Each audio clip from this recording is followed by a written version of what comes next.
alone to guide these sessions. I'm glad to be joined Dr. Robbie. He will join with me as a moderator for afternoon discussions. Together, we hope that to get this session smoothly and make it is engaging and insightful as possible.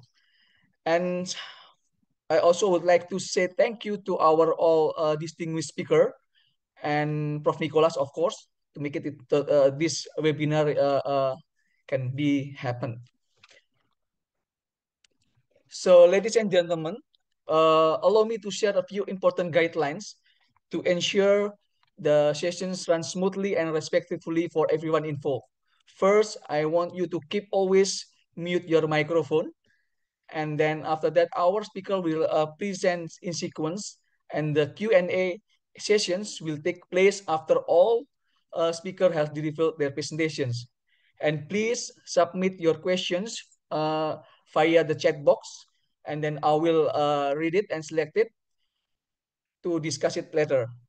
And please to be understand because of the limitations of the time, perhaps I will not read all the questions, but I'll promise to do our best to cover as many as possible your questions. So thank you for your cooperation and understanding. So before we begin with the presentations from our speaker today, I would like Dr. Ricky to invite Dr. Ricky as our Secretary of Indonesian Hip and Knee Society to deliver the opening remarks and officially welcome us today's sessions. Please, Dr. Ricky. Hi, good morning and good afternoon for our fellow Brazilian, Professor Pedro and Dr. Canuto. And I'm here on behalf on Dr. Kiki Novito as the president of IHKS. It's a pleasure to welcome you all to this knee workshop.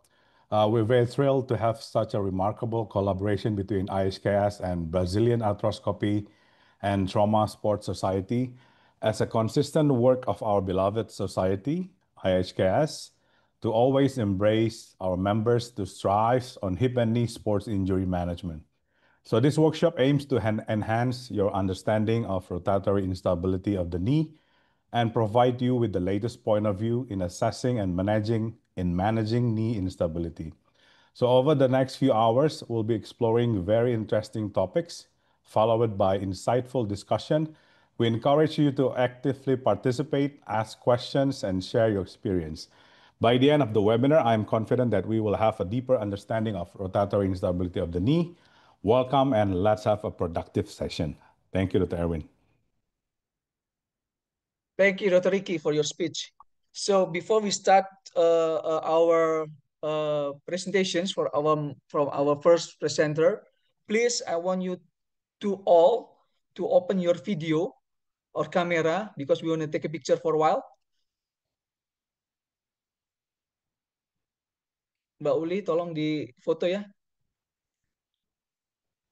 Okay, please open all your camera and don't forget to give the best and cutest smile to your camera, okay? Mbak Uli sudah? Siap, Dok. Siap, dong. Siap, dong. Siap, dong. Siap, dong. Siap, dong. Siap, dong. Siap, dong. 3, 2, 1. Okay. All right. So now we're gonna start with the first speaker.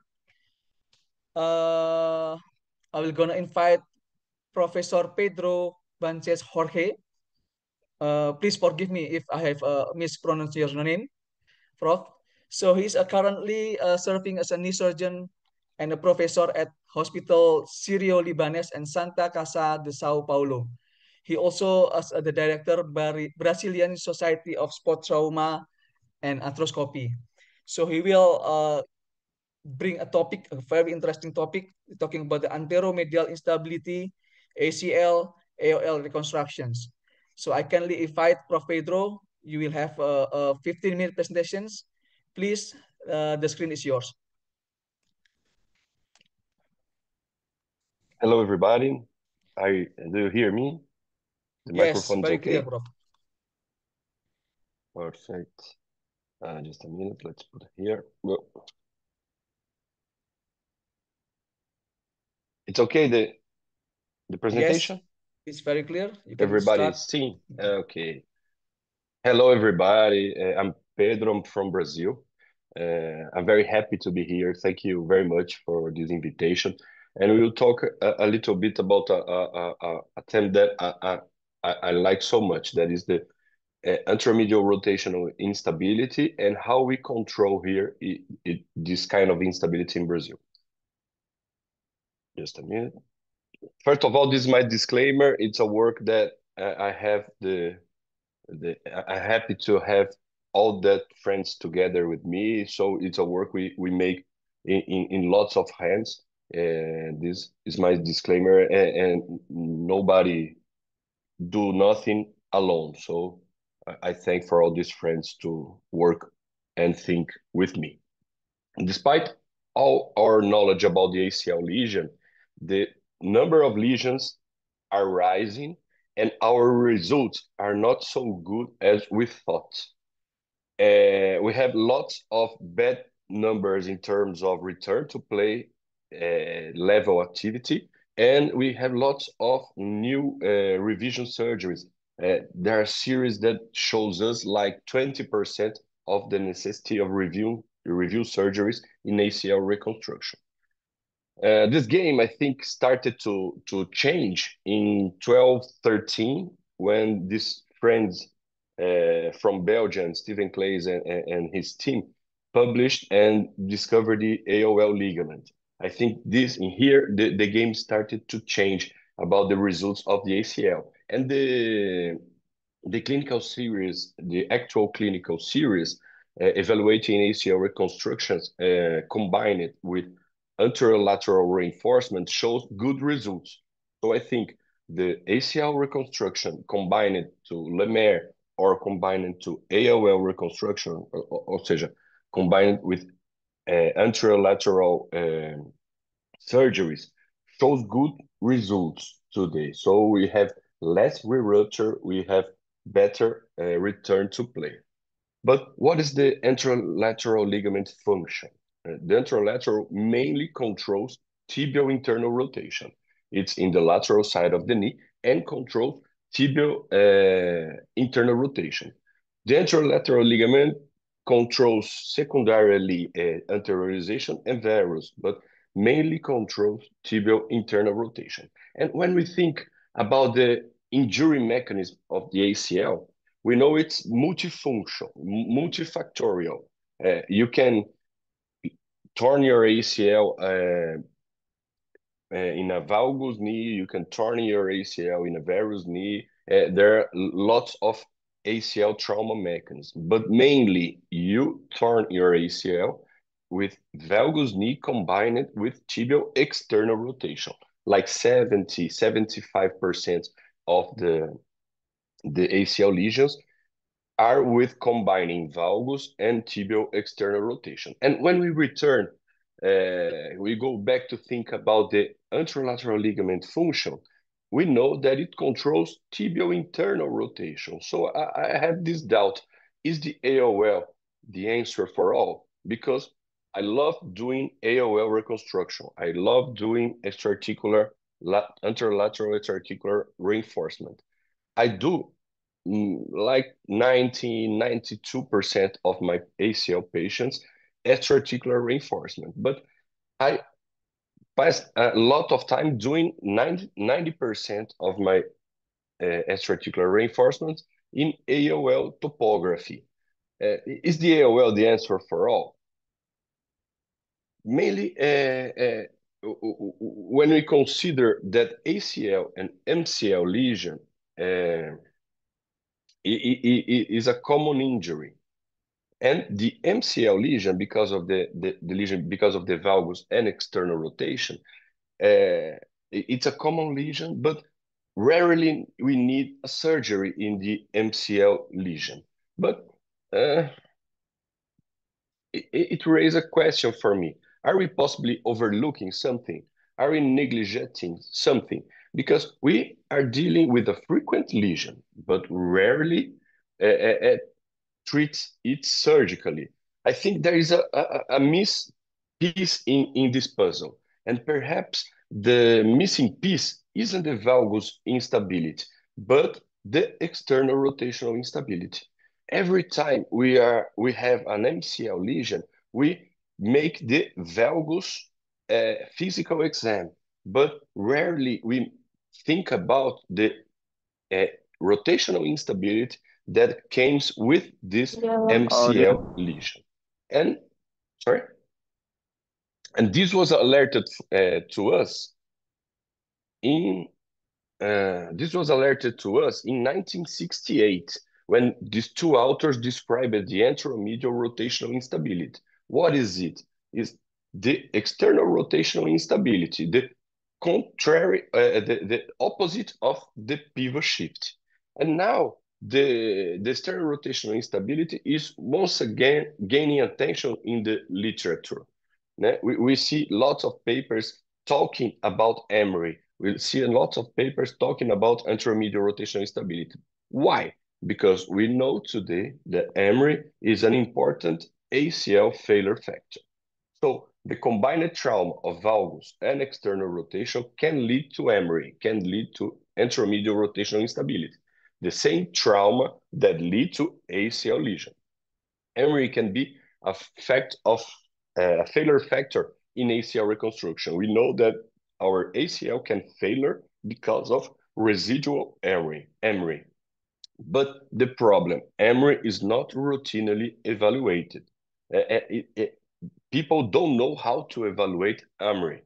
And it's so simple. It's with the other test. What is the other test? It's the anterior draw in external rotation. And this was taught us in 1968 in the same paper when they described the Emery, the kind of instability. Here we will discuss a little bit of the theory of tibial quadrants. We published this in 2022, and a concept we developed that marked the beginning of this entire research line.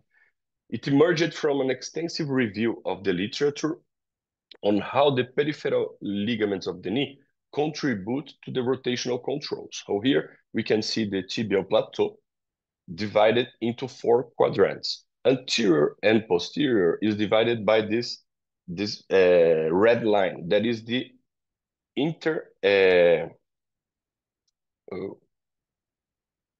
transepicondylar axis. That is the rotation of the knee. So it's larger on lateral because of the lateral rollback that is larger than the medial, and divided into anterior and posterior. All the ligament fiber that is inside the epicondylar axis on the lateral side controls only the varus. All that fibers that are on the lateral side beside the axe control varus and external rotation. In front of it, control varus and internal rotation. In the medial side, all the fibers, ligament fibers that are inside the axis control only valgus. Who is beside that control valgus and internal rotation.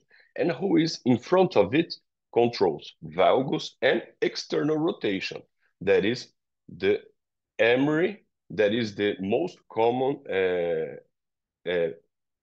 common combined movements to torn our ACL. But when we look here, the Emery origin and the ACL lesion origin, there is an empty space. I thought, in the literature, there is an empty space between the patellar tendon and the superficial collateral medial. And this raise a question. It will be an empty space in that so much important quadrant of our peripheral knee.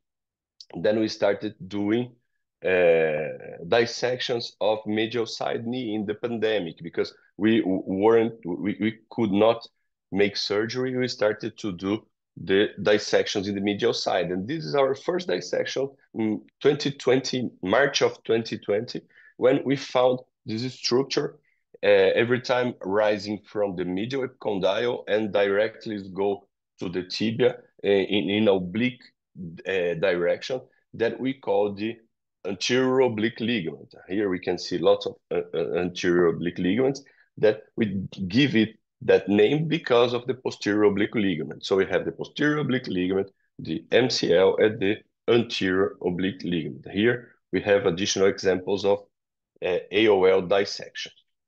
In this video, we can observe the behavior of the AOL. It's lax during internal rotation and tense during external rotation, like you see here. Lax in internal rotation and tense in external rotation. And we started to make lots of dissections. In total, there were 35 dissections, and every time we found the AOL.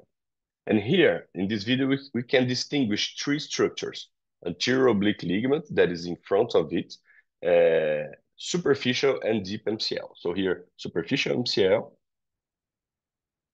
deep MCL, just above it,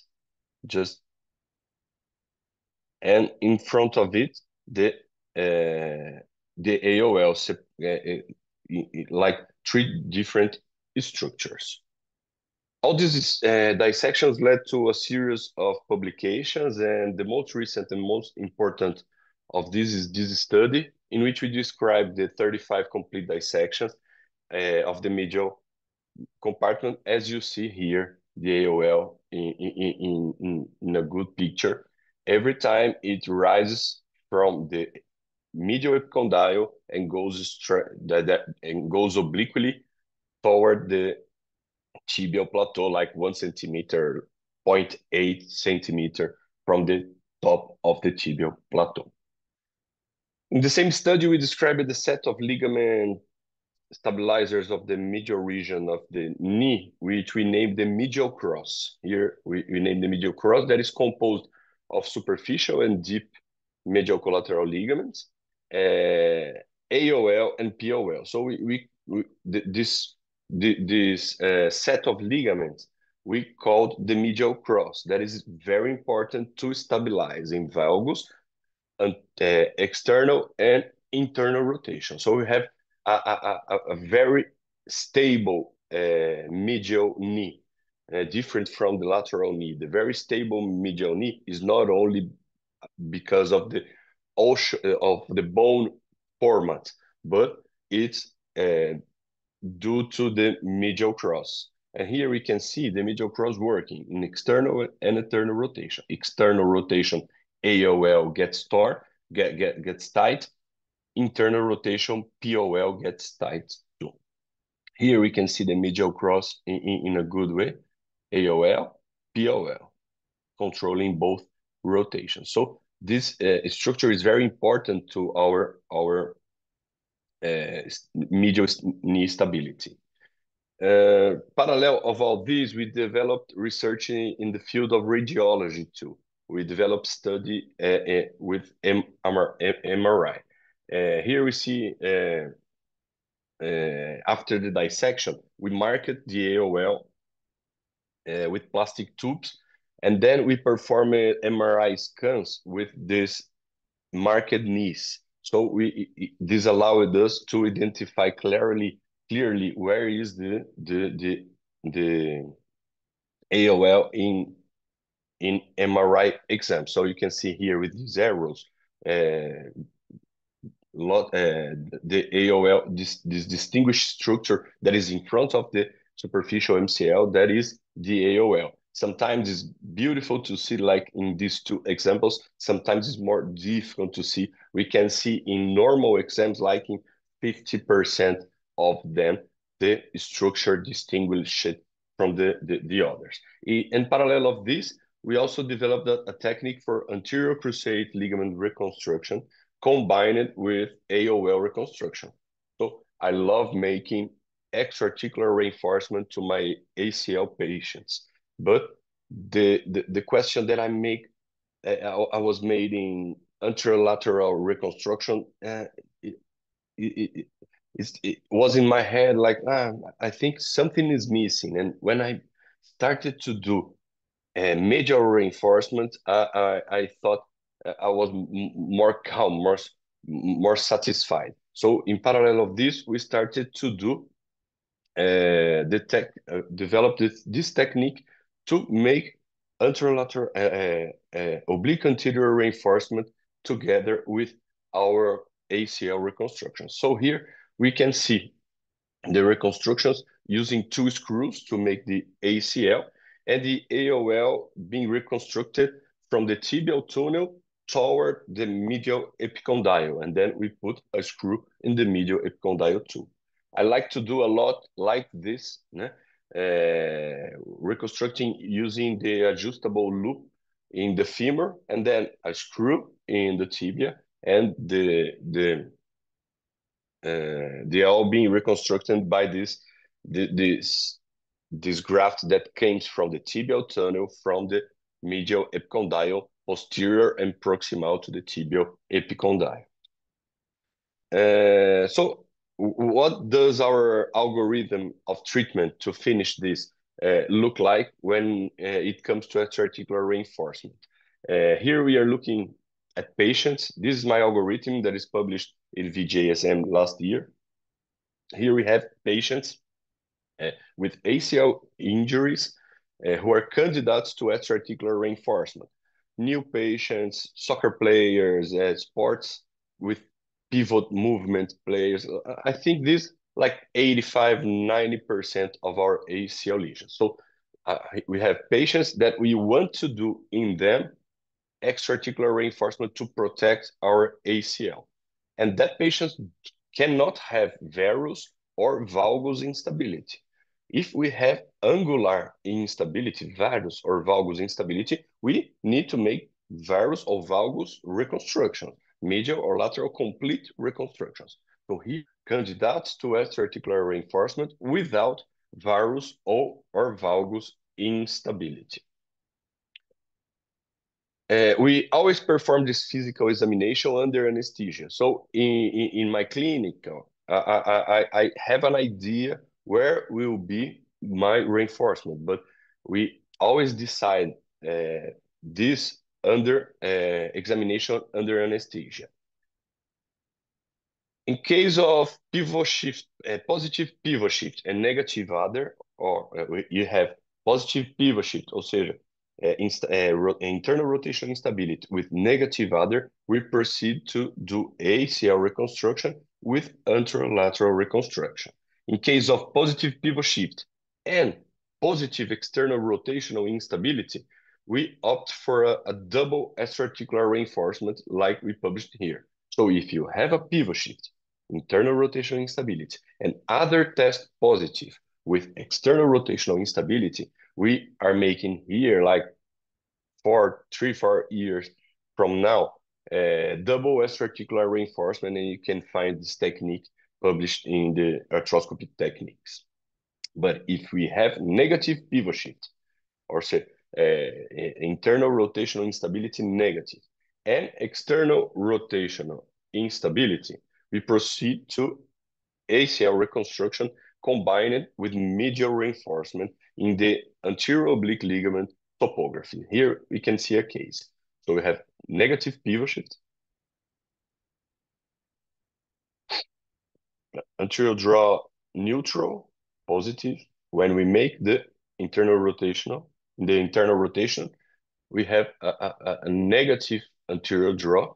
And take a look of in the medial plateau. When we make external rotation, the medial plateau is very unstable. So this is other test positive. This is external rotational instability. Here the same, neutral.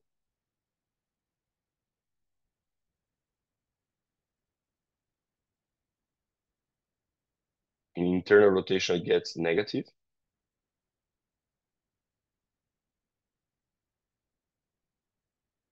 And take a look when we make the external rotation, the subluxation of the medial plateau gets worse. The anterior draw gets worse when we make external rotation. And here we have an arthroscopic way to examine Emery. So in the neutral, this medial, make external rotation, the medial gets high, neutral, external rotation, medial side gets higher. Okay, this is a arthroscopic way to assess the anteromedial rotational instability. Nowadays, we continue publishing new articles on AOL. We don't stop publishing about AOL. This one involves the rectus femoris tendon. That is something that started in Brazil with our friends, the Regos brothers, that are from the northeast of Brazil, and Sergio Canuto, Camilo Elito, Vitor Barion, lots of others Brazilian surgeries make lots of publishing, and we are using lots of rectus femoris tendon as a graft, like we use a lot of peroneal tendons, like you in Indonesia too. And here, demonstrate this one we present the step-by-step dissection. If you want to make dissection of the medial side, in that one we present step-by-step dissection for identifying the medial structures, demonstrating that medial collateral ligaments, deep and superficial, are and anterior oblique ligament are distinct structures. This is a fight, in the literature.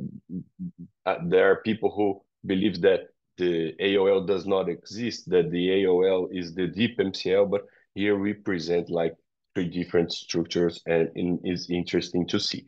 And to finish, we can see in the literature, we already seen in vivo reconstructions that are proven effective controlling of Emery, like, and these reconstructions are similar to what we are doing here in our live patients. We have more than 200 cases, and the case series is being prepared, is being finishing, and the results are very interesting. The results makes us very happy. I'd like sincerely thank you once again for the invitation. I'm very happy to be here in Brazil. It's 5 in the morning, so it's all dark. Everybody's sleeping, and I'm very happy to be here awake talking to you. And a special thanks to I'd like to pay a tribute to this new friend I recently made of Indonesia, Dr. Nicholas. And thanks to everybody to be here with me and to listen to this story. Thank you.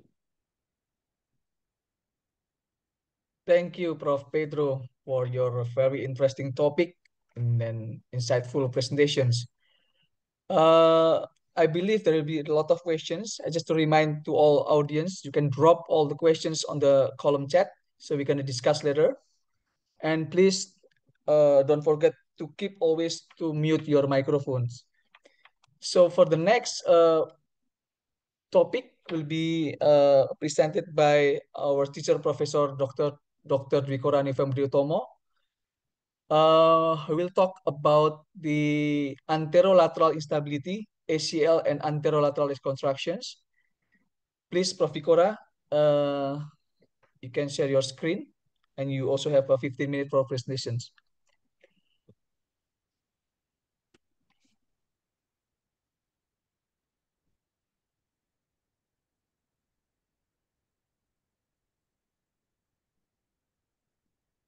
Thank you, Dr. Erwin, as moderator. Thank you for arrange this online simpo for the organizing committee from IHKS.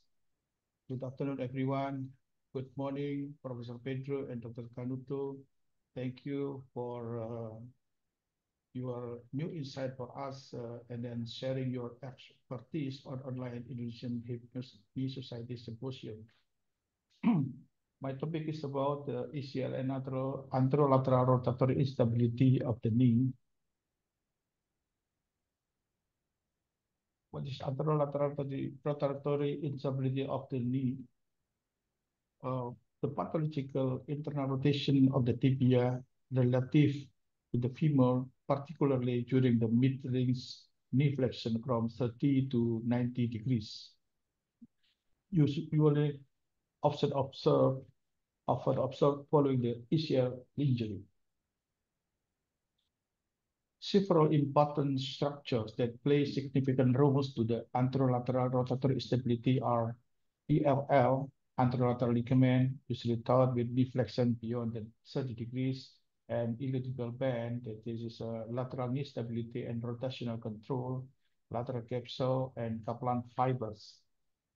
Kaplan fiber connect the ITB to the distal femur, providing the additional stability, usually mostly the distal Kaplan fiber. As we know that untreated anterolateral rotatory instability, despite technical success, ACL reconstruction still has shows that more than 30% residual effortship on cadaveric study. And on the cadaveric study too, sectioning ACL and ELM lead to significant greater rotatory laxity compared to only ACL sectioning. And unaddressed anterolateral rotatory instability decrease joint stability, and the latter consequence, of course, is joint damage because of contribute to mechanical failure, cartilage wear, and meniscal degeneration. The recent biomechanical study shows synergical collaboration, ECL and lateral structure to restrain internal rotation, and the function of each structure is quite different related to flexion of the knee. ECL is primarily restrained to anterior tibial translation and internal rotation from the 0 to 30 degrees of flexion. But anterolateral compartment important, anterolateral structure important for rotational control between 30 to 90 degrees of flexion. And more than 90 degrees of flexion, ELL become increasingly taut. What is the clinical consequences of untreated anterolateral rotatory instability? The first is, of course, the persistent instability, because the patient report feeling of giving way during pivoting activities despite ECL reconstruction. And the second, increased strain on the ACL graft leads to higher rates of rupture. And third is joint degeneration because of abnormal kinematics. And the last is early osteoarthritis, because this is a long-term consequence of persistent rotational instability. 1 or 2 decades before, this is the trending technique of ECL reconstruction is a double bundle ECL reconstruction. At the time, claimed that better knee stability compared to single bundle ECL reconstruction. But the question is, does anatomical double bundle reconstruction decrease the translation and rotation during the pivot shift? The answer is no, because the meta-analysis studies showed no significant difference.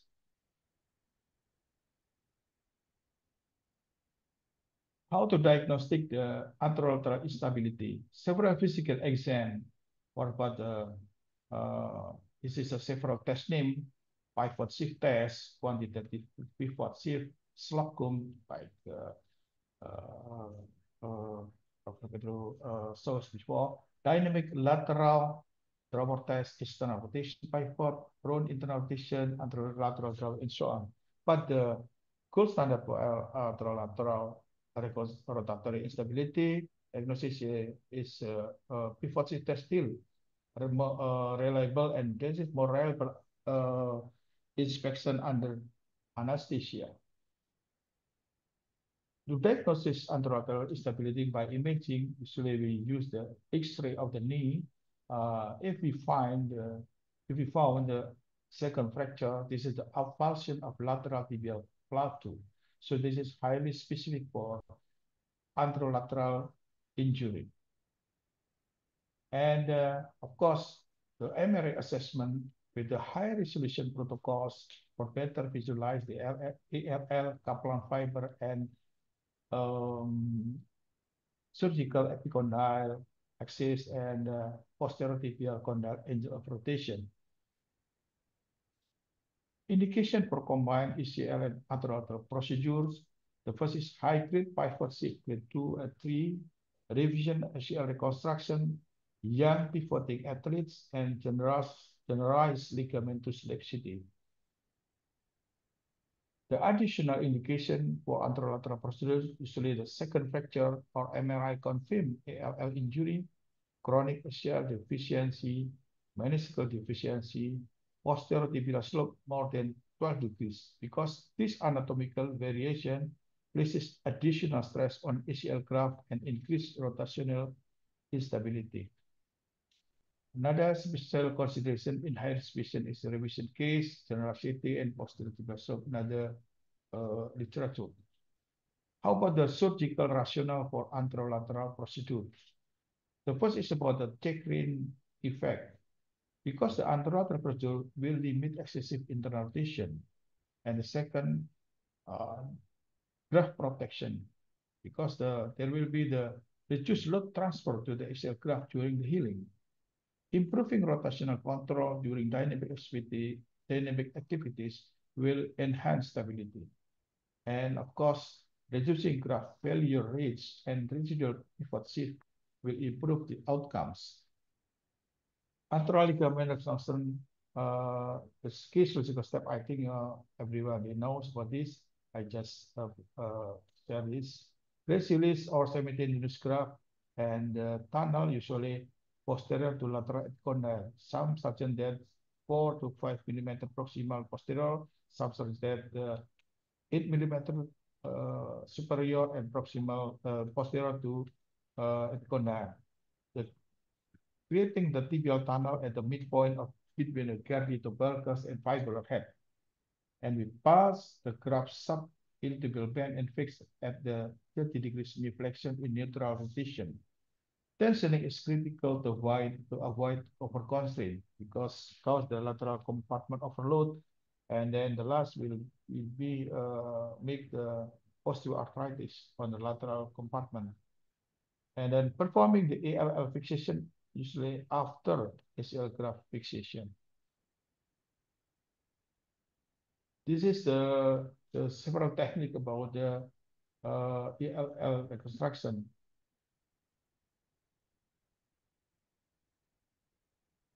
Another procedure is the lateral extraarticular tenodesis. This is in general, ALL reconstruction is anatomic and the targets a native biomechanic and more refined.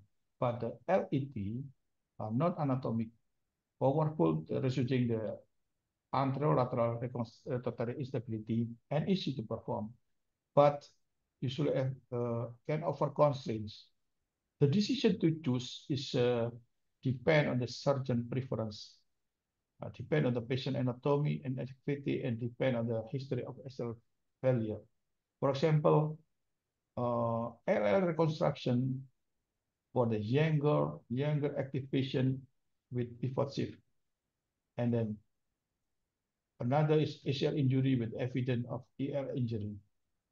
For the LET, usually for the revision surgery with the general ligament laxity or when surgical simplicity is priority to do.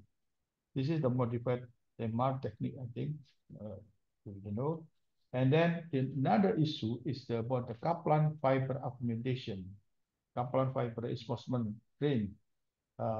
This is from the ITP strip, and then the distal attachment usually on the distal ITP, and proximal insertion usually the posterior to lateral epicondyle, the Kaplan zone. The target is the rotational stabilizer above the ELL. This is non-anatomic anterolateral reconstruction.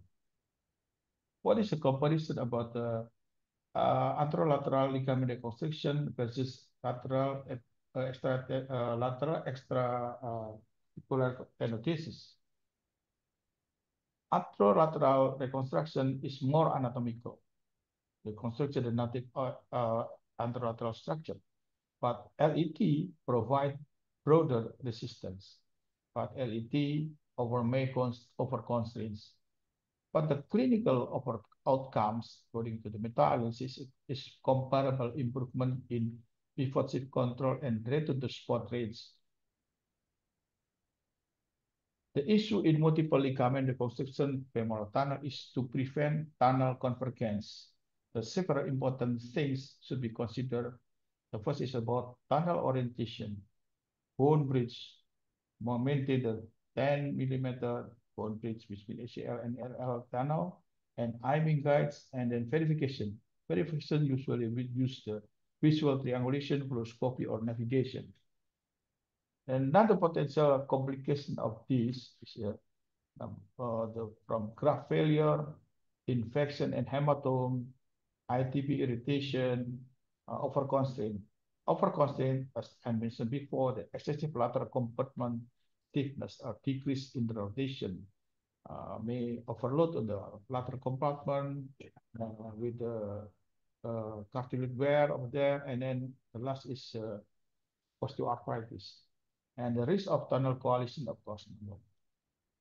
How about the evidence summary of clinical outcomes? Graft failure with combined procedure reduced 40 to 50%. And then the 2 to 3 pivot shift significantly reduced with the ALLR or LET procedures. And high rates of the return to pre-injury level without increased complication. Take-home message. ACL reconstruction alone is adequate for large patient when there's and combined ACL and LAT is recommended for high-risk situation. Anterolateral reconstruction is anatomically precise. LAT is simple technique with a certain learning curve. Refer with graft option are limited. Key patient selection issue for lateral optimization. Thank you.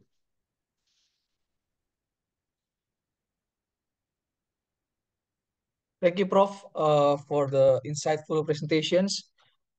Our first sections are talking about the anterior instability is already done. So next we're going to talk about the posterior instability, and then the sections will be led by Dr. Robbie. Please, Dr. Robbie. Okay, thank you. Good afternoon and good morning to all speakers and the audience.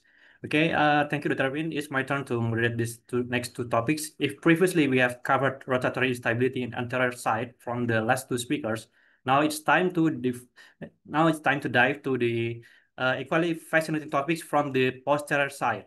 So it's my pleasure to introduce Dr. Sergio Canuto as the third speaker. Dr. Sergio Canuto is a leading figure in orthopedic surgery in sports medicine, and he is a former president of both Brazilian Society of the Knee Surgery and the Brazilian Society of Arthroscopy and Sports Trauma. And he is currently serves as president of BS Knee Research and the director of the Hospital Ortoclinica. And now he's an active member of the Santi Research Group, and his extensive contributions to clinical practice and research have positioned him as a key voice in the global orthopedic community. So today he will deliver his topic about the medial or posteromedial instability, MCL superficial, and POL reconstruction. So Dr. Sergio, please, time is yours. Okay, thank you very much. Good morning here, maybe afternoon in Indonesia. I would like to share just a second. Where is my?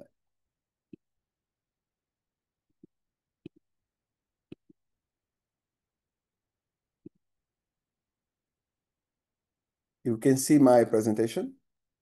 Yes, excellent. Okay, thanks for the invitation, ASEP, and our friends of Indonesian Knee and Hip Society. My talk's about medial or posterior medial instability. I'm talk about MCL superficial and POL reconstruction.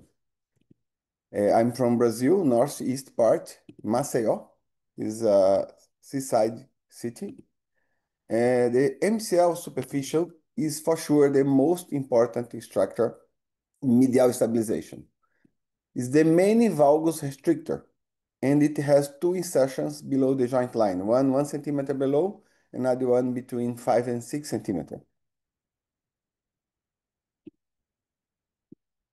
The MCL superficial has about 10 centimeters length, and the MCL deep has about 2.6 centimeters. There are another structures, POL and AOL, like our friend Pedro Baixo discovered and describe a lot of articles about this new structure. But the diagnostic, the stress radiography is the gold standard exam for multi-leg injuries. Always compare with the contralateral side. I use a lot, I do myself sometimes. And if it opens in 20 degrees more than 1 centimeter, be careful, you have a grade 3. And if it opens in extension, you have MCL grade 3 plus POL. AMER is another different, is we test inflection like Pedro shows before. It's possible to do dynamic stress ultrasound is one very easy possibility to do in consultations. You can try during the exam, and the patient can see this open of the medial side under valgus stress in his cell phone. Is a good tool to have in consultation. But we use most of this case MRI, and 8% of the rupture of MCL are proximal and 20% are distal. And this 20% distal, 60% are standard-like. And how I treat and manage my MCL ruptures. For grade 1 and 2 isolated, I try all my cases conservative, and also grade 3 isolated in professional soccer player. If the lesion is proximal, I treat with a brace too. But not all injuries we can heal with a brace. Be careful. And if you have grade 3 plus ACL, grade 3 plus PCL, multi-league, stand-alike, you must do surgery. This is a MCL grade 3, stand-alike distal lesion. So in this kind of lesion, normally I like to fix with anchors, sometimes to do reconstruction at the same time. You can see here floating meniscus and fixing with an anchor of the tibial MCL.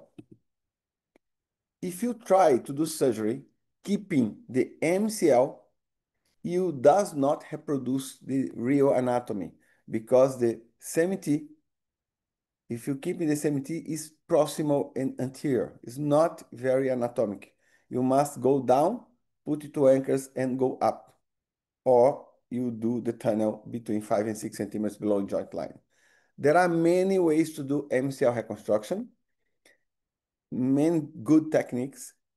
In my practice, I do about 90% of my case only MCL superficial. I don't work in public hospital. I work in private hospital. Probably if I'm working in public, for sure I'll do more POL. But in my routine is about 10% of my case I do Canuto plus POL. And how manage ACL plus MCL grade 3? These 3 papers show far more failure when you treat conservative MCL grade 3 associated with ACL. Sometimes 10 more risk failure of ACL. So in MCL grade 3 but ACL, do surgical. And the triangle arrangement of the bends improves the rotational control force. Single band does not retard the cinematics. Double band is slightly superior, and triangle maybe is the best option in stability. POL normally is an internal restrictor and valgus restrictor in full extension. If you have a big open extension, you must do, and when I have PCL, I do POL always. But I said before, I don't use in regular case. This is our technique, POL plus MCL. It's published in VJSM 2 years ago. And another technique very common is the Lindy technique, but the Lindy the MCL superficial is not very anatomic. I prefer our technique. You can see the video in this article. Here's the combination of part of my case. I do in blue MCL superficial, orange POL, and in yellow PCL. Last year, during the International Knee Day, I gave a lecture on MCL, sharing with majority of my case only MCL superficial. I was a little bit afraid because there are several experts participating in the same session, and the names like Christian Fink, Christopher Kiel, Volker Musal, Andy Williams, and others, and most of them agree with this approach. So what was a surprise for me. And Pedro showed this paper from Christian Fink, and when he do reconstruction of MCL, and he did anterolateral repair, oblique anterior repair, the stabilization was better than without anteromedial. So it's one tool. Soon will be in arthroscopy one technique combine Canuto MCL plus Bash's technique with AOL. In my first publication of MCL reconstruction, I use patella tendon and CMT of opposite side. That time I was very afraid to harvest ipsilateral CMT and gracilis tendon. This is 2018, but after years, we started to do patella tendon and ipsilateral semitendinosus, like this case of my friend Vitor Padua, and without any complications. So we start to harvest the ipsilateral hamstrings of the Battle Master reconstruction, the MCL. And in revisions from patella tendon to MCL to hamstrings, we begin to remove the graft from the same side. And in that time, I removed the CMT opposite for the MCL. So this technique is very good because you can see doing the same incision, ACL and MCL. Nowadays, my preferred graft for MCL is half anterior peroneus because I like to do hamstrings for ACL, and with the same incision, I do MCL, and I do not harvest the opposite side. So my first option for MCL nowadays is half anterior peroneus. I know people using a lot in Indonesia too, and we publish some articles that is very safe. Remove this graft. More safe if you remove half anterior peroneus. This is a half anterior CMT and gracilis. This is a normal case for ACL and MCL in our practice, and it's like another CMT, half peroneus. We like to use a lot head femoris, growing because it's a soft tissue graft. It's a really big graft, and many people, young people, don't like to do patella tendon here in Brazil now, and this graft is growing a lot. We have some publications with Pedro about this graft. Our MCL technique became very popular in Brazil. Probably is the number one technique. Probably no, is the number one technique in Brazil. All the great centers doing this technique, or in South America also very strong, and now is growing in Europe, like our friend Alberto Grassi, some people in Europe, Chile, Italy, Spain, Argentina is is like in Brazil, maybe most of the knee surgeons doing this technique. In Brazil also, in Paraguay too. Because this technique is very easy, works, and very cheap. And you can do the same incision for ACL and MCL. The femoral point is not at the epicondyle, it's a little bit proximal, a little bit posterior, 3 millimeters and 4 millimeters. The reference in X-ray is cortical posterior. This is a 3D video of our technique. We do 2 tunnels, 5 to 6 centimeters below the joint line at the medial crest of the tibia. Another one, 1.8 centimeters anterior, 9 degrees between them. We do in 20 degrees of flexion, and we pass the graft. We fix interference screw in 20 degrees, and at the end, we do a solidarization of both bends and the remnant of superficial MCL, like we do tenodesis, and this is very important to reduce the lever arm. Here's the technique. The needle is in the joint line, 5 to 6 centimeters below. The incision is not in the traditional points, it may be 1 centimeter posterior, because you can do the incision to access the graft and to access the posterior medial crest of the tibia, is our initial reference. We do always first the ACL. After finish the ACL, we do the tunnel of the tibia. I put a Kirchner wire first at the medial crest of the tibia. Then we put another one, 1 centimeter, 0.8 anterior, and 9 degrees between both. If you don't put 9 degrees, you will be upset with me because it's not easy to pass the graft. Confirm 5 to 6 centimeters. Normally, patient low size, 5 centimeters, patient bigger, 6 centimeters. We drill the first tunnel, then we do drill the second one. We put the Kirchner wire, drill with 5 millimeters, and we stop at the Kirchner wire of the opposite side.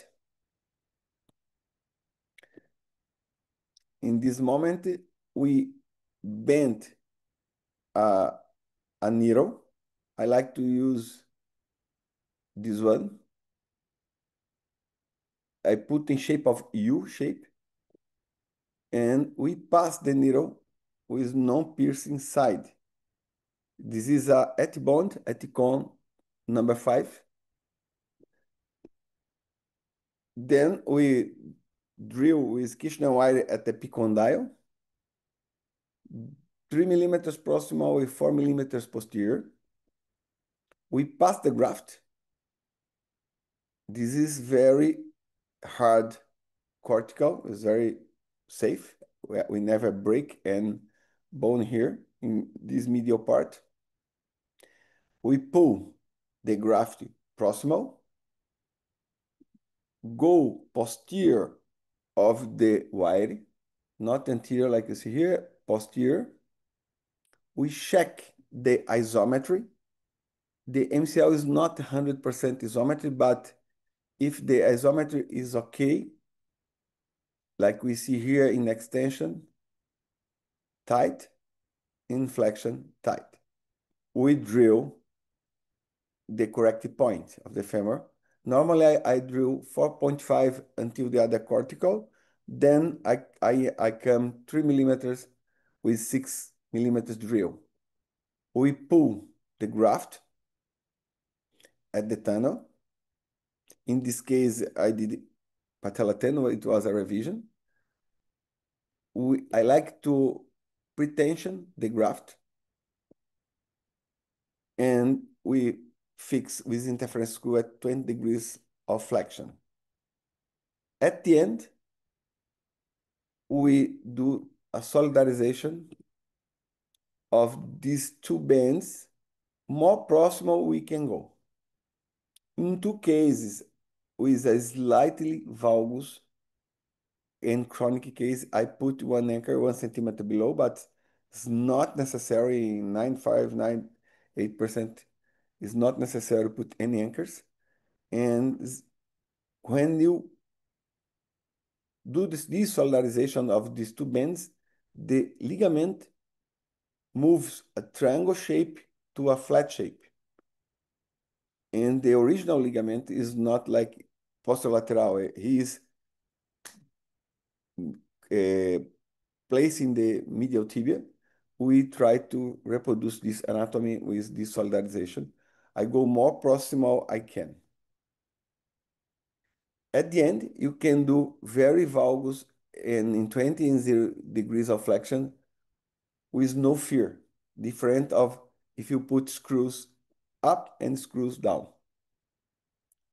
Here you can see another case and you can see the tunnels at the tibia. And normally I do ACL and MCL with these two small incisions. Pay attention to alignment. If it is a chronic, has a big valgus, you must do osteotomy, like we do in chronic posterolateral corner. And our technique is very simple, effective, and low cost. Thank you very much. Thanks to our friend we know recently, Nicholas, and accept for the invitation. And this is a picture of my Santi friends, Santi group friends, Sono Recote and Vitor Padua, 8 years ago in Indonesia. Thank you very much. Yes, thank you very much for Dr. Sergio Canuto. Thank you for that insightful presentation. Just to remind to all the audience, please keep your microphone muted. And then if you have any questions, and feel free to type them in the chat box, and please please put the name of the speaker to that the directed to. Okay, so we will proceed to the last speaker, but not least. It's a pleasure to introduce Dr. Asep Santoso. He's one of Indonesian stars in Indonesian Hip and Knee Society, and he is currently working in Prof. Soeharto Orthopedic Hospital in Surakarta, and he's teaching staff at the Faculty of Medicine Universitas 11 Maret, and he's actively working in academic and editorial work on the Research and Publication Development Committee in Indonesia Orthopedic Association. And he is also an editor for the Hip and Knee Journal and the Malaysian Orthopedic Journal. Please, Dr. Asep, time is yours. Thank you, Dr. Robi. Is my voice clear? Yes. Okay. So, can you see the slide? Yes, perfect. Okay, so thank you so much. So this is my turn. I will present about the posterolateral instability. So because this is only 15 minutes, so I will focusing on PLC reconstruction. So this is the outline of my presentation, including the overview of the anatomy, biomechanics, investigation, decision-making, surgical treatment, and some slides about the outcome. If we see the PLC injury, it is almost 16% of overall knee injuries, and it is critically underdiagnosed. 70% of the cases of the PLC injury is not identified at the initial presentation. And remember also that 70% of PCL injury will show a concomitant damage to the PLC. Untreated PLC will cause a chronic pain, instability, development of osteoarthritis, and failure of your surgically treated cruciate ligament. And unfortunately also, if you do repair to the PLC, it will end up with failure at about 40% of the case. So that's why this side of the knee commonly labeled as the dark side of the knee. So welcome to the dark side of the knee. So we see the anatomy of the PLC. PLC consists of the LCL, the popliteus tendon, and the popliteofibular ligament. The most important structure of the PLC is the FCL. This is the anatomy of the FCL. It is very important for us to see the exact or the detailed anatomy of the FCL. FCL is origin is attached at the proximal and posterior to the lateral epicondyle of the femur, and the insertion is at the anterior part of the fibular head. It is around 8 millimeter posterior to the anterior border of the fibular head. You can see here the red area of the fibular head is the attachment for the FCL. The green area is for the attachment of the bicep femoris tendon, and the blue area is the attachment of the PFL. And as you see here, when you first open the PLC, you may see that the FCL is actually covered by the tendon of the bicep femoris. So we need to very understand about this structural anatomic. How about the popliteus tendon? Popliteus tendon of course, coursing from the origin of the muscle of the popliteus to the lateral condyle of the femur.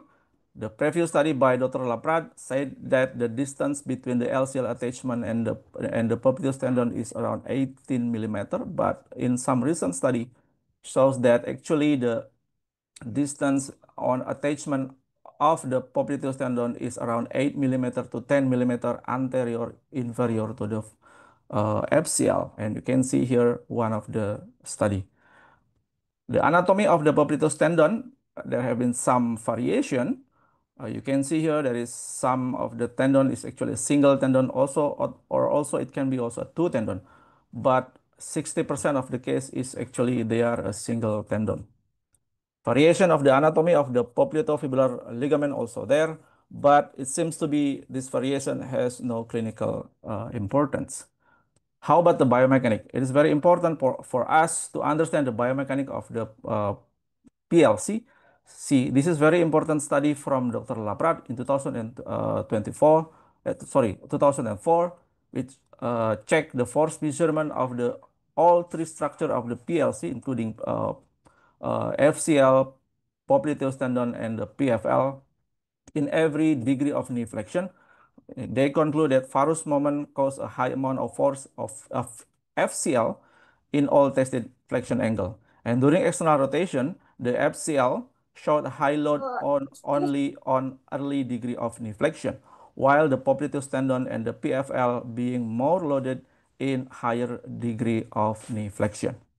It is also confirmed by another study in Korea that found that the LCL or the FCL is playing a role on resisting external rotation more in early degree of knee flexion, specifically between 0 to 30 degree.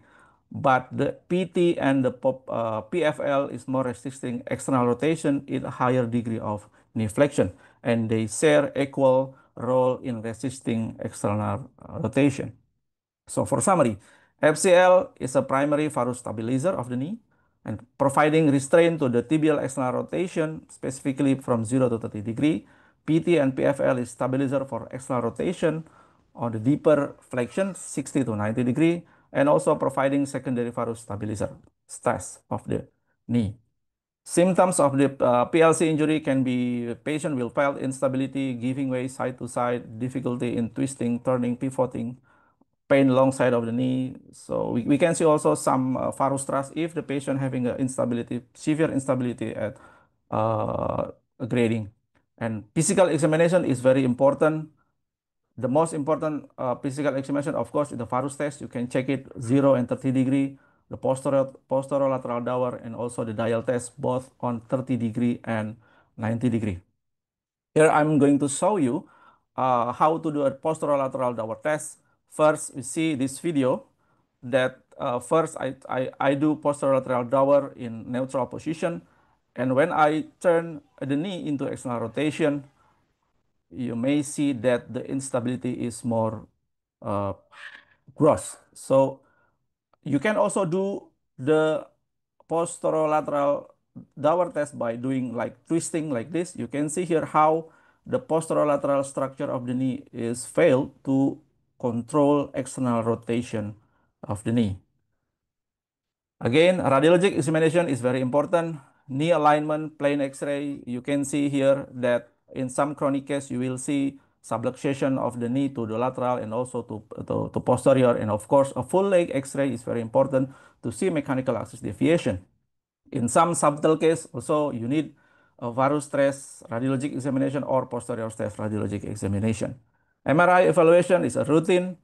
In acute setting, you can see this kind of hyper intense figure at the posterolateral structure of the knee. But in a chronic case, it is very difficult to identify the anatomy of the posterolateral corner.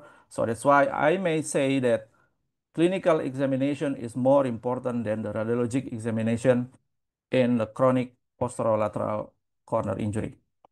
We can classify the posterolateral injury into type A, B, and C based on the damage structure. PFL, popliteus tendon only, it is type A. Popliteus and PFL plus LCL is type B. And if you find a cruciate ligament rupture, it's type C. And Grading also based on the degree of the stability, 5 mm, 5 degree to 10 mm, 10 degree is grade 2. And if you find a PCL rupture, then it is a grade 3 injury. I'm going to show you the importance of correlation of the clinical and MRI. Here, this is one of my patients. You may see that in this MRI that the PCL is intact. So the patient is having a history of ACL reconstruction, but the patient still is experiencing some instability. See, when we do posterior drawer in neutral rotation, there is no posterior sagging. But if we turn the knee into external rotation, you may see instability. And that is the problem. Then I conclude that in this situation, the patient needs to do reconstruction of the PLC. How about the difference? See, we may see the difference between PCL and the PLC problem. You see, this is a grade 3 injury. MRI also confirmed that there is an injury to the PCL and the PLC. See the posterior sagging. You may see clearly the posterior drawer, and also the posterolateral structure is failed to maintain the external rotation. So we conclude this is a PCL and a PLC problem. Arthroscopic bending also, of course, very important. You may see here the lateral gutter drive-through sign. You can see clearly the popliteal tendon, you can see clearly the LCL, and this is the sign of the posterolateral corner injury. Treatment is range from conservative, surgical repair, reconstruction, and osteotomy. And if you find a grade 1 and grade 2 injury, you can do a non-surgical management. If you find an avulsion injury, you can do primary repair. And grade 2 or 3, if it is less than 3 weeks, you can do repair. But if chronic injury, then you need to check if there is a malalignment. If you have malalignment, then you need to do osteotomy reconstruction.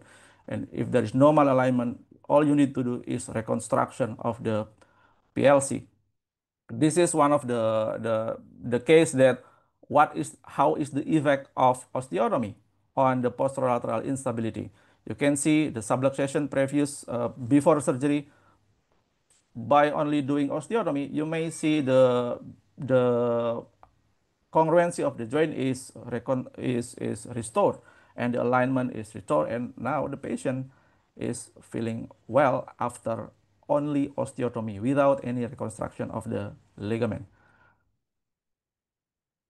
PLC reconstruction, of course, we need to see what is the best reconstruction. We have several options: non-anatomic reconstruction, partial anatomic reconstruction, and also anatomic reconstruction. A very famous reconstruction by Dr. Laprade, which anatomically reconstruct all three structures, including the FCL, popliteal tendon, and the PFL. But we have also partial anatomic, the first Vanelli Larsen or a Larsen technique. That is a fibular-based reconstruction with only one tunnel on the tibia, on the femur, but there is a modified Larsen, or you can also see that the Archiero technique, which also fibular-based reconstruction with two tunnel on the femur with LCL part and the PFL part reconstruction. There is also another non-anatomic technique by Albright with a tibial-based reconstruction, but it is less commonly used. This is how I usually do PLC reconstruction. I prefer to do a partial anatomic reconstruction with the use of Archiero technique. I commonly use semi-T tendon autograft. You may start with incision, 2 incision over the fibular head and over the lateral epicondyle. And first, you can open and identify the fibular head. It is very important to protect the peroneal nerve there. And also, after that, you need to identify the bicep femoris tendon. And then you may start to make a tunnel. It is not anteroposterior, but it is from anterolateral to posteromedial, just like in this picture. The wire number 1 is anteroposterior, and wire number 2 is oblique from anterolateral to posteromedial. Once you make the tunnel, after that you may put a suture there to pass the suture and while protecting the nerve. And now we move to the femur. You can identify the attachment of the LCL and the popliteus tendon. Remember, it is around 1 centimeter. You may check the isometry there and now pass the graph. Remember that while passing the graph of the PFL structure, it needs to below or deep to the bicep femoris tendon and deep to the, you need to open the ITB. And after that, you can fix the, first I fix the fibula and then fix the LCL arm in 30-degree of flexion and fix the PFL part in 60-degree of flexion. And this is the example that the video that previously showed to you in the previous slide. This patient having isolated PLC problem, and this is after reconstruction to the PLC, and this is after 1 month of follow-up. Okay, how about the literature says that about comparison between technique? This study head-to-head comparing the Laprad technique to the modified Larsen technique from India. They found that both Laprad and modified Larsen technique showed a good clinical result in restoring varus and rotational stability in grade 3 posterolateral corner injury of the knee.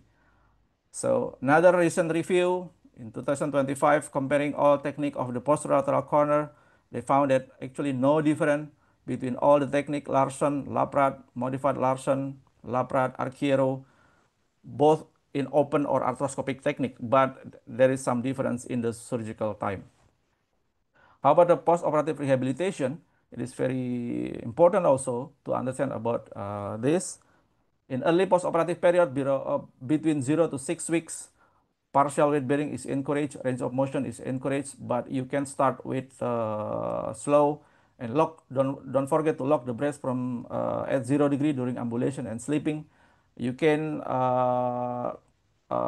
put the patient at 75% of weight bearing if possible, and after 7 week to 12 week, you can encourage patient to full weight bearing and improve, continue the range of motion and start the close chain exercise. After that, between 13 months to 13 to 12 weeks, you can start the dynamic strength and plyometrics and preparing for return to sport. This is the case that I showed you before, the PCL and PLC injury. The grade 3 injury, first, of course, I do PCL, and after PCL injury, you see the posterior drawer is negative, but I check the varus test and the external rotation test, it is still positive. Of course, we need a PLC reconstruction in this case, and this is the video after I finish PLC reconstruction. The external rotation is controlled and varus test is controlled, and this is the video how the patient is during follow-up at around 3-4 months. Another case, male 28 years old with PCL and PLC reconstruction. You see, this is the posterior drawer and the posterolateral will see here. And of course, after I do PCL reconstruction, I do PLC reconstruction. See, this video shows that we can control the posterior drawer, the posterolateral drawer, and also varus force. And this is at around during the follow-up 1 month, and this is 8-month follow-up.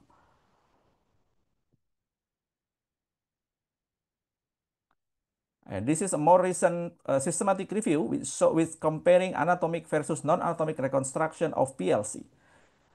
From 230 cases, you see that both anatomic and non-anatomic reconstruction have a quite high failure rate, around 4 to 24% for anatomic, and non-anatomic is around 36%, but the revision rate is quite low. So PLC reconstruction yield a wide variability of failure rates according to the side-to-side difference, only 3 millimeter. So this study is very strict criteria with only 3 millimeter difference of failure. But the good news is that low revision rate is found both on anatomic and non-anatomic reconstruction technique of the PLC. So for summary, anatomy of PLC is complex. Its structure has its own function. The most important part of PLC is the LCL. The LCL function is more on varus control and external rotation and on 0 to 30 degree. Popliteal tendon and PFL equally share the role to control external rotation, more on higher degree of knee flexion. Understanding the complex anatomy, biomechanic, and accurate physical examination is very important to have a proper decision and treatment. And with the advancements of PLC surgical treatment, which shows good outcome and low revision rate, I hope that in the future, this side of the knee is no more called to be the dark side of the knee. Just like in this movie titled The Bright Side from Netflix. I hope this side of the knee can be the bright side of the knee. Thank you so much. Okay, thank you, Dr. Asep, and very nice quotes there. And you're doing great presentations. And once again, thank you to all the speakers for Mati apa, Bu? your insightful, excellent presentation on the importance of Hello. understanding rotatory instability around the knee. Right now we will proceed to the Q&A session. There are some questions submitted in the chat box, but maybe due to limited time, we will only be able to read and address a few of them. Before that, maybe Dr. Erwin, Oh. maybe can we pick? Sorry, there is problem with voice? Hello? Hello? We still hear you, Dr. Asep. Oh, okay. I'm sorry. So, oh yeah, thank you so much.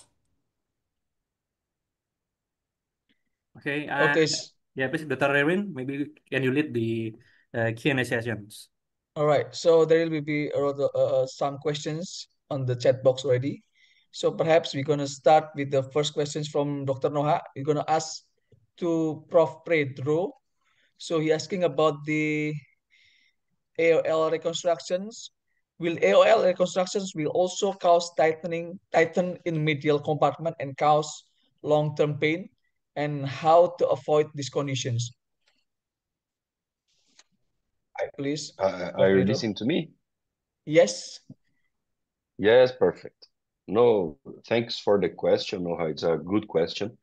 When we started making anterolateral reinforcement, that was a question that raised it too. So people who didn't like the anterolateral reinforcement talked us and talked in everywhere we heard this, that it will cause the lateral tightening and lateral arthrosis. And what the results we have showed today about the anterolateral reinforcement, that patients with reinforcement have less arthrosis than patients without reinforcement. So the time showed us that the tight lateral knee didn't happen. Okay, so this question rises now for the medial side.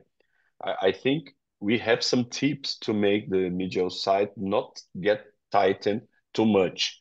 Yes, and the first for me the most important tip is to make the fixation, the medial fixation, with the complete extended knee. The anterior oblique ligament, it's larger with the knee extended and shorter with the knee flexed. So it gets less tight the more we flex the knee. So if you make the fixation with your knee flexed, I think it can be dangerous to make a tight knee and to the patient can flex the knee after, and it can be a problem. But if you make the femoral fixation with your knee extended, I think you don't have this problem. I think that when we think about arthrosis, when we think about knee arthrosis, the most terrible and dangerous situation is to have an unstable knee.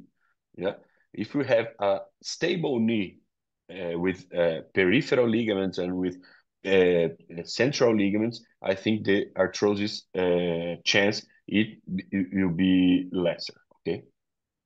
Mm-hmm. Okay, so I guess also we'll go answering questions from Dr. Faisal as well regarding about how many degrees knee joint when you do fix the AOL. Yeah, the AOL we fix with the full extension, full extended full knee. extensions. Yeah. All right. So now we're talking about the rehab, Prof. Pedro. So is there any difference between if you do only ACL surgery and comparing with the ACL and AOL surgery for the rehabs? No, the rehabilitation protocol is the same. Same. Okay. What is Mhm. different? Mhm. In some cases, the medial side, the patient have more pain in the medial side. Yeah, Yep. because the anterior oblique ligament can lead to more pain in the medial side that if we don't make nothing in the medial side. In case of lot of pain, I use corticoid injection. I use things to control the pain. But what I see today, when we are in a hurry and make the AOL fast, it can go through the grass. It can go through the fat tissue, to the fat tissue. Okay. And if it goes through the fat tissue, that in the medial side, the fat tissue is thicker than in the lateral side. If it goes through the fat tissue, it can hurt more. So you have to dissect carefully to pass your AOL just close to the articular surface and not in the fat tissue. Okay. Yeah. But the Make sure rehabilitation there's a protocol is the same. Yeah, you have to be sure that it is below the fat tissue. It's not between it. And if it hurts a little bit more, then we can use some medication and things like this, but the protocol is the same. Yep. Okay, so make sure the ligaments close to the bone, not on the fat tissues. Yeah, close to the articular capsule. Okay. Okay. So next question is from, I think it's for Prof. Dwikora regarding about the ALL and LET. So the question is from Dr. Subhan. So which one the easiest for the new surgeons to do ALL and LET, comparing ALL and LET? Thank you. Thank you for the question. Actually, for the ALL and LET is comparable results, but for the new surgeon, I think it is better to use the LET because especially for the in surgery peripheral area, because for the ALL using we have to identification of the landmark of the ELL requires precise knowledge of the anatomical origin and insertion. But for the LET, just relies on an ITP eligible band, and then people had easier to palpate. And then no tunnel creation for the LET, and the graph is I think simple anatomy. No need for extra tunnel, easier to tensioning protocol. I think I suggest for the newcomer is LET. Thank you. LET. So again, Prof. So if we talk about LET, there's many techniques, many choices of techniques. Which one is the best or the easiest and reproducible for the new surgeons? According to based on the literature, the most common is the use Lehmeyer technique, Lehmeyer LET technique. Perhaps from other speakers, is there any idea, comments? Yes, maybe Dr. Erwin about Yes. anterolateral reconstruction. Typically now the anterolateral reconstruction, both LL or LAT, is now more commonly also performed in Indonesia, especially for, I almost do my athlete patient, I put a LAT in addition to ACL reconstruction. How about you in Brazil, Dr. Yes. Canuto or Dr. Pedro? Dr. Pedro. It is a routine to do anterolateral reconstruction. Your speaker still mute, Dr. Quer falar, Sorry. Sérgio? Sorry, yes, see. I'm doing anterolateral reconstruction since 2014. Now 11 years I'm using anterolateral, and AOT I'm using CC 2020.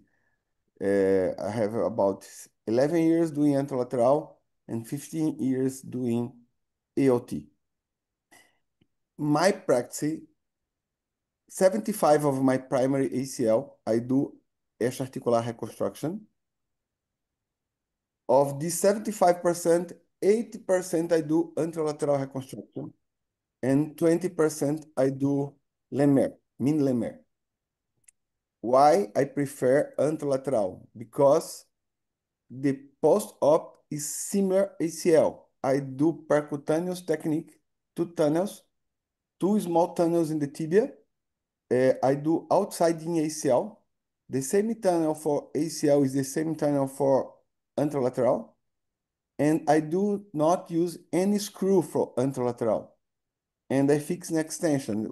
I do the sonorecote technique, and it's very cheap and effective. No pain like Lemaire, and no complications. Quadriceps is slow, a little bit more slow, more painful first 30 days. That's why I use more anterolateral. But for me, every surgeon must do these 2 tools in your hands. You must do both. But I think both works good. Okay. Pedro, you have another insight? Oh, yeah, I completely agree with Sergio. I do more anterolateral ligament reconstruction than Lemaire. I do Lemaire mainly when I use the patellar tendon in revision cases mainly. So I do the Lemaire, but if primary cases when I do extra-articular in lateral side, I do AOL reconstruction. I do both. When I don't have a screw, I do like Sergio did with the tunnel and double bundle with the by Bertrand technique. When I have a screw, I do like Camilo's technique with single bundle that I think it's faster and easy. But now I do a lot of extra-articular reinforcement, like more than 85, 90% of my patients. But today, believing in my physical examination and believing in the idea I brought to you in this in this morning, I do like 4 medial reinforcements for 1 lateral reinforcement. It's more than this. Now, since like in the 3 years from now, I'm doing lots of medial reinforcement, much more than lateral reinforcement because of the physical exam. Yeah, it's incredible how the pivot shift, the positive pivot shift, explosive pivot shift is not common.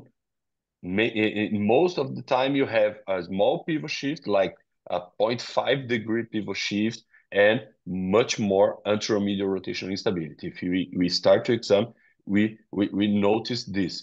And why? Because the mechanism of injury in the most of the cases is with external rotation. So the instability will follow the mechanism of trauma. Okay. Yep. It's very interesting, Dr. Asep, ya. So it's very, very inspiring and giving us new information regarding about the rotations instability. Now I'm talking about the timing then. So you do all in the acute, I mean, direct surgery in acute case, or we have to wait it, or when actually the best time to do the surgery? For me, Mhm. I don't like to do very acute. For Mhm. me, the most important is the quadriceps has a Mhm. great deal of arthrogenic muscle inhibition. If you has a good contractor in extension, good muscle, you can do the surgery. But if you have inhibition of quadriceps, you must wait until the quadriceps back again. So directly you send it to do rehab first, yeah? I mean, to physio and muscle strengthening for the quadriceps. Yes, if Mhm. this is not in a full extension, I never do ACL. I have patient, I delay some 3 months.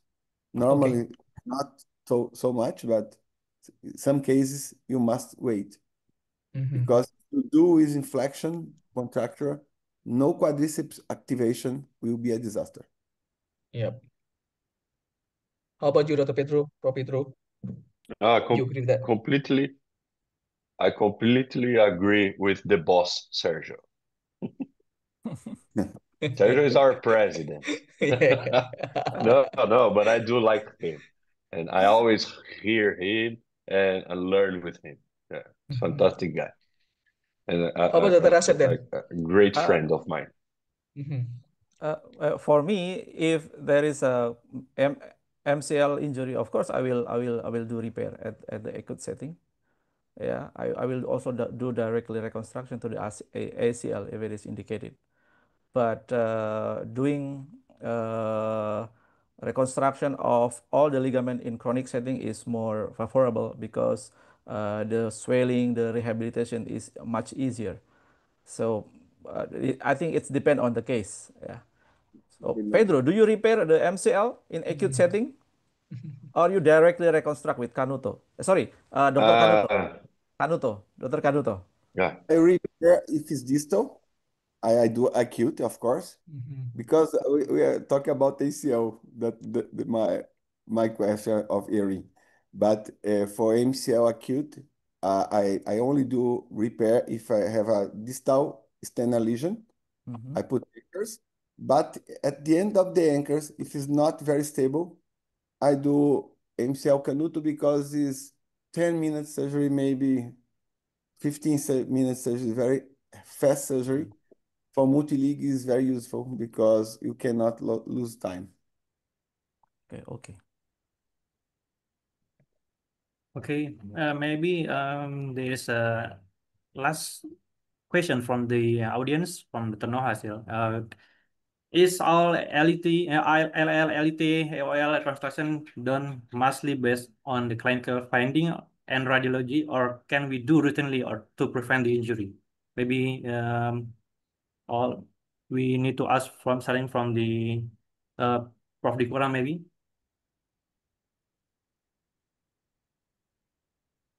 I beg your pardon? Yeah. What's the question?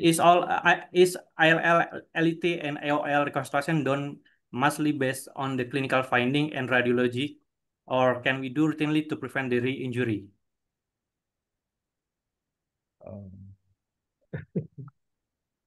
Actually, we have to see we base the treatment on of course, of a clinical finding combined with surgical to confirm the diagnosis. Routinely, we do not routinely to prevent the injury. There's some indication for doing the ELL or LET, as we mentioned before. Please. Yes, please, Dr. Canito, perhaps. I begin doing ACL with AOL or ILT in explosive jerk test, grade 3 jerk, but nowadays, all patients below 30 years old and all patients who has big laxity, patients with hyperextension, and patients grade 1, grade 2, or grade 3, which does sports pivot, high demand, I do in all of these patients, not the radiologist for me, more clinical and age and risk patients is more important nowadays. Yeah, but Dr. Pedro, Prof. Pedro, maybe do you have any ideas? Yeah, I agree with Sergio too. I think the extra-articular reinforcement cannot be based on the MRI findings or in clinical examination. The indication is based for me is like Sergio, pivot, sporting, age, women. I think we indicate the extra-articular reinforcement before we put the hand in the patient, before we examine. I see the patient and I know I will make something to protect my ACL. Okay. Then based on the physical examination, I will choose if my reinforcement will be on the lateral side or my reinforcement will be in the medial side, or my reinforcement can be in both sides. But the indication, I indicate before I examine the patient with his history, with his age, with male, female. I think the indication is more general, and where you put your extra-articular reinforcement, you choose after a good physical examination. Okay. Okay, thank you, Prof. Pedro. Okay, how about Dr. Asep? Maybe do you have any other comments? Actually, I totally agree with Dr. Canuto, Dr. Pedro, and Prof. Vicora. Now, extra-articular reinforcement is more routinely done in most of our case, yeah, because most of our case is actually a high demand patient. So to prevent re-injury, it is safe to us to put extra-articular reinforcement. But of course, we in Indonesia we never done AOL. AOL, anterior oblique ligament. Maybe after this we may see what is the indication, how is the Exactly. technique. Maybe after this also I will visit you in Brazil maybe how to do AOL reconstruction in ACL. But for anterolateral reconstruction, I think now in Indonesia also we are commonly do in combination with the ACL reconstruction. Thank you, Dr. Robi. Okay, thank you, Dr. Asep. Dr. Edwin, do we have still time for the question and answer, or?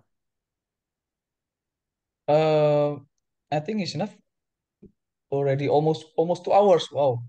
Yeah. And the participants 205 is very good and enthusiast audience so far. But regarding about the AOL, Dr. Asep, perhaps next we're gonna invite Prof. Pedro and Dr. Hanuto to come to Indonesia to teach us with the Sure. cadaver thingy. Yeah. If it is possible, we will Mhm. invite you to Indonesia. Okay. It would be fantastic because I don't know Indonesia. I want a lot to visit you. Yeah. Oh, for sure. For Okay. sure. So maybe I have one question, one last question, just to see. I have a, what is your choice on posterolateral corner reconstruction in Brazil? What is the commonly used technique for posterolateral? Pedro, fix first after I talk. Quer que eu falo, Sérgio? Sim, depois after I talk. Okay. Posterolateral reconstruction, I used to make a lot of Laprade, of tibial-based reconstructions, okay? Mm. And I thought it would be forever what I would do. Now, the clinical series shows us that for the clinical results are equal, like more or less equal between Laprade reconstruction and Arciero reconstruction. So I think I'm changing. Yeah, if we have like hyperextension things, cases with hip hyperextension, I think you have to fix the tibia. So you come to tibial-based reconstructions like Laprade reconstruction. But I think we will change if you don't have hyperextension. I think the world will change to make some peroneus-based reconstructions like Arciero, Bicus Arciero. I think it will be sufficient. But today I'm changing my daily practice about this. I'm in the middle of the change, mostly because I hear and learn with Sergio, and he can complete here. Sergio. No, I'm doing exactly, but ASEP show us. I'm doing exactly the same ASEP of you. I like to do two small incisions, but in case with big hyperextension, hyperextension, I do tibia 2 and I do like Laprade. But most of my patients, I do exactly like you. I was very happy with your presentation. Thank you. Thank you so much for your insight. Thank you, Dr. Erwin, Dr. Robi. Okay, so I think we already almost on the end sessions. Perhaps Dr. Robi, you wanna add something before we Okay. closed? Yeah. Maybe before we closing these sessions, maybe do you want to give a summary or take-home message to the audience, Dr. Erwin? Well, after this meeting, I mean, of this webinar sessions. I hope the dark side about the knee, which is the rotations, is not become dark anymore. It's more clear and very clear. So perhaps to all of you can do more evaluate and to treat well to those patients regarding about the rotations problem. I think that's all, Dr. Robin. Okay, thank you, Dr. Erwin. And once again, thank you to all the speakers, analysts, and moderator, and the audience for of course, for the excellent presentation from the speakers, and have a warm discussion. Before we end this webinar session, we are also excited to share our few upcoming events. This include in basic hip arthroscopy course, which will be scheduled for the end of the July, and followed by several cadaveric workshops on the knee arthroplasty in August in Semarang. And finally, we have the IHKS family gathering at the end of the September. And also, for the next slides is don't forget to visit our Instagram accounts at IHKS official, as well as our official website for more important updates and information for the futures webinar and also the events. And before that, maybe Dr. Erwin, we take a picture again before we are closing this Yes. rooms? Yes. Please turn on your camera and give your best smile. Mbak Uli, please, Mbak Uli.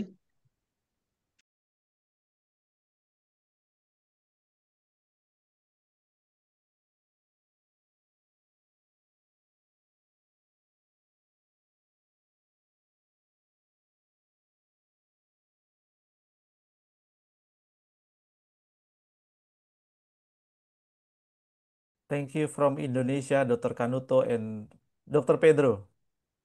Thank We you for appreciate so my much. friend Asif, Appreciate, highly thank appreciate. you all. We love to be here with you. Thank you. yes. Thanks a lot. Thanks a lot. Thank you very much. Okay. Bye-bye, my friends. Bye-bye, everyone. Thank you for joining us. Assalamualaikum warahmatullahi wabarakatuh. Waalaikumsalam. Waalaikumsalam.